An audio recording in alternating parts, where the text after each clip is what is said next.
Hello, ನಮಸ್ಕಾರ. Good afternoon. ನನಗೆ SLC ಅಥವಾ PUC ಹುಡುಗಿ, ಮದುವೆ ಆದರೂ ಪರವಾಗಿಲ್ವ, ಮದುವೆ ಆಗಿದ್ದರೂ ಪರವಾಗಿಲ್ಲ, ಅಥವಾ ಸಿಂಗಲ್ ಇದ್ದರೂ ಪರವಾಗಿಲ್ಲ, ಕನ್ನಡ ಮಾತಾಡಬೇಕು.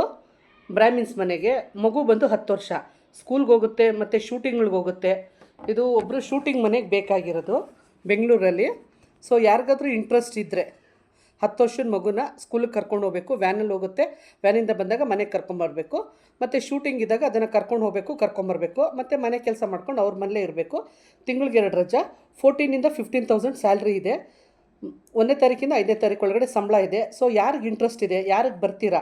ಯಾಕಂದ್ರೆ ಆ ಮಗು ನೋಡ್ಕೊಳೋಕ್ಕೆ ಚಿಕ್ಕವ್ರನ್ನೇ ಕೇಳ್ತಿದ್ದಾರೆ ಅವರು. ಚಿಕ್ಕ ವಯಸ್ಸು ಹುಡುಗಿರನ್ನೇ ಕೇಳ್ತಾ ಇದ್ದಾರೆ. ಕನ್ನಡ, ಇಂಗ್ಲೀಷ್, ಹಿಂದಿ ಬಂದರೂ ಓಕೆ, ಇಲ್ಲಾಂದರೆ ಕನ್ನಡ ಬಂದರೂ ಓಕೆ.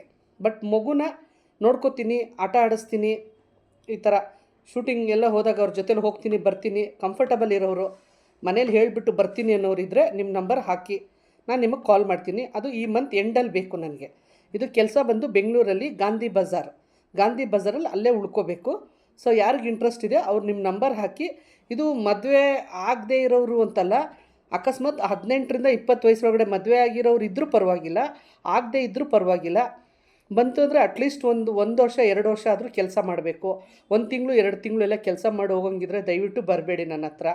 ಆಮೇಲೆ ಸುಮಾರು ಜನ ನನಗೆ ಬರ್ತೀನಿ ಅಂದ್ಬಿಟ್ಟು ಆಧಾರ್ ಕಾರ್ಡೆಲ್ಲ ಕಳಿಸ್ತೀರಾ, ಆಮೇಲೆ ಇವಾಗ ಬಸ್ ಹತ್ತೀನಿ ಅಂತೀರಾ, ಆಮೇಲೆ ಬರಲ್ಲ, ಬ್ಲ್ಯಾಕ್ ಲಿಸ್ಟ್ಗೆ ಹಾಕ್ತೀರಾ, ಅವ್ರು ನಮ್ಮ ತಂದೆ ಹೋಗಬೇಡ ಅಂದರು, ನಮ್ಮ ಯಜಮಾನ್ರು ಹೋಗಬಾರ್ದು ಅಂತೀರಾ ಅಂತ ಎಲ್ಲ ಹೇಳ್ತಾ ಇದ್ದೀರಾ. ದಯವಿಟ್ಟು ಮನೇಲೆಲ್ಲ ಕೇಳಿಕೊಂಡು ಕ್ಲಿಯರ್ ಮಾಡಿಕೊಂಡು ಹೊರಡಂಗಿದ್ರೆ ಹೊರಟು ಬಸ್ ಹತ್ತಿ ನನಗೆ ಟಿಕೆಟ್ ಕಳಿಸಿ, ನಾವು ಅದನ್ನು ಕನ್ಫರ್ಮ್ ಮಾಡ್ಕೊಂಡು ಓನರ್ ಕಳಿಸ್ತೀವಿ.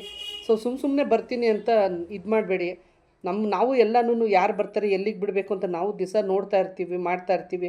ನಮ್ಮ ಕೆಲಸನೂ ಇನ್ನೊಂದು ಕೆಲಸ ಅಂತ ಇದು ಮಾಡಿರ್ತೀವಿ, ಮುಂದಕ್ಕೆ ಹಾಕಿರ್ತೀವಿ. ಸೊ ಯಾರು ಬರ್ತೀರಾ, ಯಾರಿಗೆ ಬರೋಕ್ಕೆ ಇಂಟ್ರೆಸ್ಟ್ ಇದೆ ಅಂಥವ್ರು ಮಾತ್ರ ದಯವಿಟ್ಟು ಕಾಲ್ ಮಾಡಿ. Thank you. ನಮಸ್ಕಾರ.